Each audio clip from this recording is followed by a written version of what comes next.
Olá, meus irmãos, boa noite. Espero que todos estejam bem. Quero aqui por aqui dizer que eu estou com saudade dos irmãos, mas esse tempo é preciso que nós estejamos em casa, estejamos se resguardando e logo vamos estar juntos no ajuntamento, na congregação, louvando ao nosso Senhor, engrandecendo o nome dele e também orando uns pelos outros de forma mais proximal. Mas enquanto nós não podemos estar perto, oremos de longe mesmo, oremos de casa. Acompanhamos de casa, louvamos de casa e assim a gente vai se aproximando do Senhor e também fica aproximado dos irmãos. Porque a maior declaração de amor que um ser humano pode fazer para o outro hoje é simplesmente orar por ele, tá bom? Então vamos lá. Eu quero trazer uma reflexão bíblica aos irmãos que se encontra no texto de Filipenses, na carta de Paulo aos Filipenses, né? A partir do capítulo 4. Eu vou ler e depois eu vou dar um parecer histórico, um contexto histórico sobre o que estava acontecendo lá, naquela época. Vamos lá.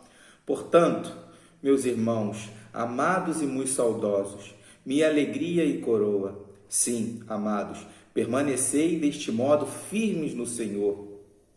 Rogo a Evódia e rogo a Sintique, pensem concordemente no Senhor. A ti, fiel companheiro de jugo, também peço que as auxilies, pois juntas se esforçaram comigo no Evangelho. Também com Clemente e com os demais cooperadores meus, cujos nomes se encontram no livro da vida. Alegrai-vos sempre no Senhor. Outra vez digo, alegrai-vos. Seja a vossa moderação conhecida de todos os homens. Perto está o Senhor. Não andeis ansiosos de coisa alguma. Em tudo, porém, sejam conhecidas diante de Deus as vossas petições, pela oração e pela súplica, com ações de graças. E a paz de Deus, que excede todo entendimento, guardará o vosso coração e a vossa mente em Cristo Jesus. Finalmente, irmãos, tudo que é verdadeiro, tudo que é respeitável, tudo que é justo, tudo que é puro, tudo que é amável, tudo que é de boa fama, se alguma virtude há e se algum louvor existe, seja isto o que ocupe o vosso pensamento. O que também aprendestes e recebestes, e ouvistes e vistes em mim, isso praticai, e o Deus da paz será convosco. Então, meus irmãos, se eu fosse dar um tema para essa reflexão, eu daria como ter paz no Senhor. Não é a paz que temos principalmente, a paz com Deus, mas é a paz no Senhor. É a nossa vida aqui, né? Porque a paz com o Senhor nós temos, e não é pelo nosso esforço, mas sim pelo mérito de Cristo Jesus na cruz. Porque Cristo Jesus na cruz, quando morreu, e 3 dias depois, quando ressuscitou, ele nos deu a possibilidade de ter paz com Deus, nos deu a possibilidade de estar reconciliado com o Pai. Então, nesse exato momento, quero levar os irmãos a refletir de como ter paz no Senhor, mesmo com todos esses problemas que estão nos assolando nesse momento, né? Que estão muitas das vezes tirando a nossa paz, nos deixando ansiosos, que nós venhamos ter paz no Senhor. E a palavra do Senhor, ela nos ensina a ter paz nele. Vamos ver? Em Filipenses 4, do 1 ao 9, nós vamos ter um contexto histórico onde o apóstolo Paulo estava preso em Roma e tinha recebido uma visita de um representante da igreja de Filipe. Provavelmente, ele não diz aqui no texto diretamente, mas provavelmente era Epáfras, né? Que trazia informações da igreja e que também trazia uma oferta para ele. A carta de Filipenses é como se fosse, não diria um recibo, mas seria uma forma de Paulo assinalar: estou grato pelas suas ofertas, estou grato pelo carinho dos irmãos, pelas orações. Então a carta de Filipenses pode ser considerada um selo de agradecimento de Paulo àquela igreja, que para ele era uma igreja amada. Tanto que no versículo 1 ele vai dizer: portanto, meus irmãos, amados e muito saudosos, minha Aí ele continua, minha alegria e coroa. Essa coroa aqui, ele está dando uma coroa, não é uma coroa de rei, né? De rei ou a coroa da salvação, mas essa coroa aqui é uma coroação de honra. Honra por quê? Porque ele está vendo que aquela igreja está se esforçando para ajudá-lo, para se manter no ministério do Evangelho, a ele a pregar o Evangelho, a ele se manter, né? A lembrar que Paulo jamais desejou ser pesado para ninguém, e ele deixa isso muito bem claro. Mas aqui nesse momento Paulo está agradecendo, está com o coração regozijado, feliz, porque ele sabe que os irmãos têm abençoado a vida dele, e ele agradece. E essa carta vai ter esse cunho de agradecimento, vai ter essa sinalização, mas Paulo também aproveita para poder orientar os irmãos acerca de alguns problemas que ele teve conhecimento. Porque assim como um representante da igreja de Filipe foi falar com ele, né, trazer as ofertas, também trouxe informações.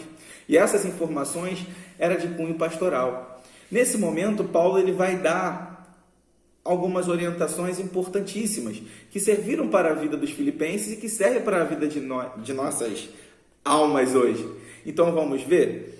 No versículo 2, ele vai se dar, né, ali conta de que está havendo alguns conflitos dentro daquela igreja, né? Duas servas do Senhor, porque ele fala no versículo 2, né? Ele fala que são duas servas do Senhor. E anteriormente, no versículo 1, ele diz que nós cristãos devemos estar firmes, sóbrios no Senhor. No versículo 4:1, no final, ele vai dizer, permanecei. Ele não está pedindo, ele está dando uma assinalada. Na verdade, ele está assim pedindo, né? Ele usa o imperativo com um olhar de pedido. Olha, permanecei firme no Senhor. E aí embaixo ele vai ter uma situação de duas irmãs que estão discordando, destoando de algumas situações dentro da própria igreja. E ele vai rogar, vai pedir que ambas tenham unidade na fé, que a igreja de Filipe tenha unidade na fé. A lembrar que os irmãos daquela época, assim como nós hoje, tinham enfermidades, tristezas, medos e com alguns agravantes que por ora nós não temos ainda, que eram as constantes perseguições, que eram as constantes acusações dos judeus, até mesmo dos policiais da época, do Império Romano, que dizia que esses que eram conhecidos como os do caminho, os cristãos, tinham um Deus que não era César. Então, nesse momento, eles estavam passando por muitas perseguições, fora as doenças, fora as tristezas que tinham, as enfermidades, como eu já disse. E aí fazia com que o coração de muitos viessem a duvidar. E é por isso que Paulo, no versículo 1, ele vai dizer, sede firmes, permanecei firmes e sóbrios. Na verdade, ele só vai usar firmes, mas essa expressão já nos traz a ideia de ter uma ideia de sobriedade no Senhor. E após fazer esse apelo, ele vai pedir que um irmão, né, que está ali com ele, no momento que ele está produzindo a carta, ajude essas duas irmãs, ajude não só elas, mas os irmãos na caminhada. Ajude a pastorear aquelas ovelhas. Ou seja, um irmão ajudando o outro. Amar o seu irmão. E nesse momento aqui, quando ele olha para o versículo 4, vai ver que Paulo pede que os irmãos estejam sempre vivendo em felicidade plena. Olha só, alegrai-vos sempre no Senhor. Outra vez digo, alegrai-vos. Ele é bem enfático em dizer que o cristão ele deve estar todo o tempo alegre. Por que o cristão deve estar todo o tempo alegre? Porque a graça do Senhor nos alcançou e nos reconciliou com Ele mesmo. O amor de Deus foi tão grande que nos reconciliou com Ele mesmo.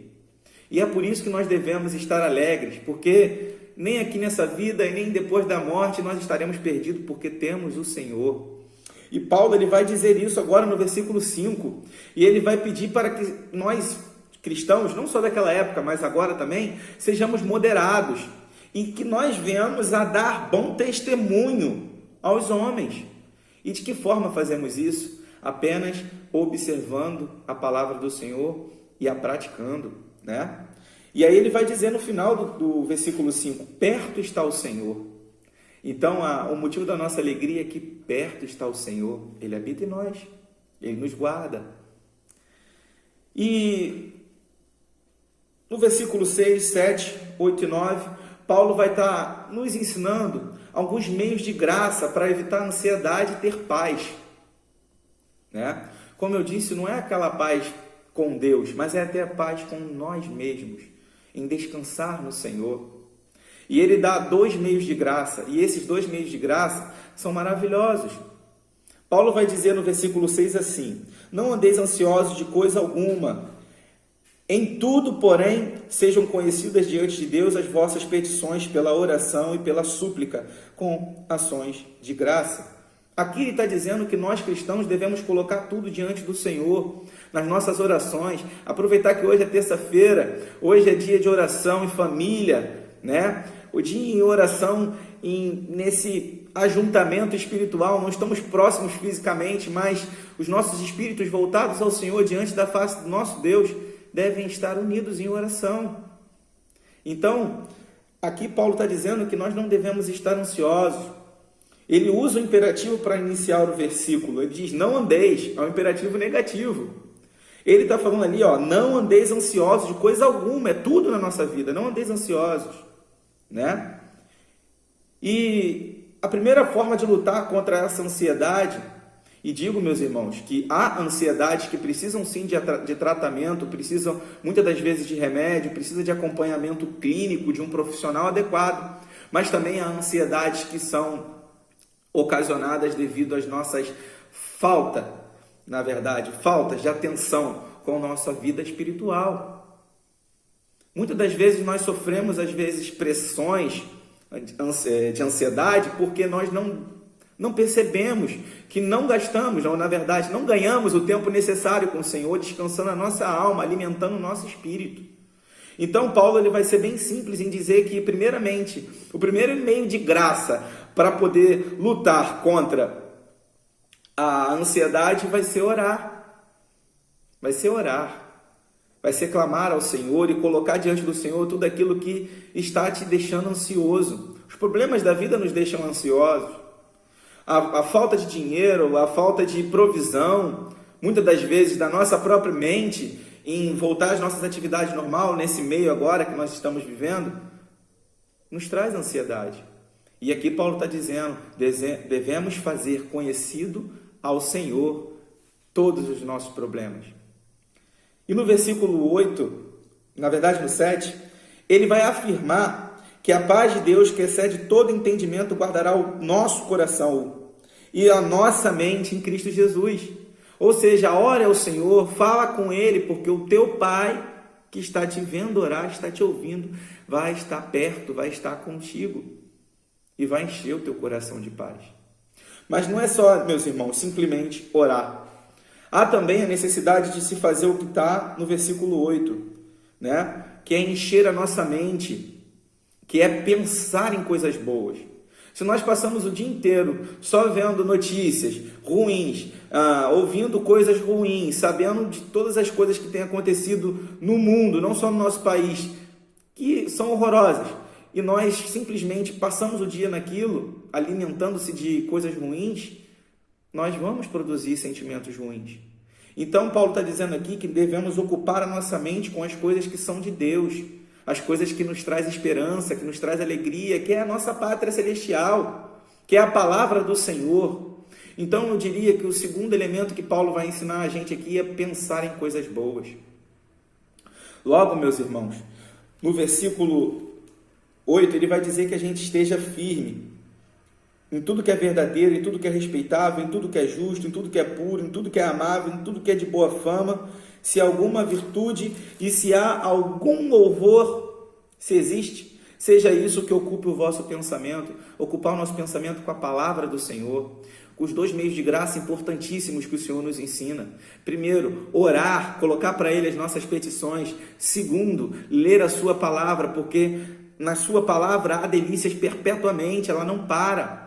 Então, quando nós nos entregamos a lembrar do Senhor, nos entregamos a praticar essa lembrança, nossa mente se enche de gozo, de paz, porque o Senhor nos dá a sua paz, né? E no versículo 9 ele diz: o que também aprendestes e recebestes e ouvistes e vistes em mim, isso praticai, e o Deus da paz será convosco. Meus irmãos, ele está dando uma afirmativa, uma promessa fundamentada e inspirada pelo Espírito Santo de Deus.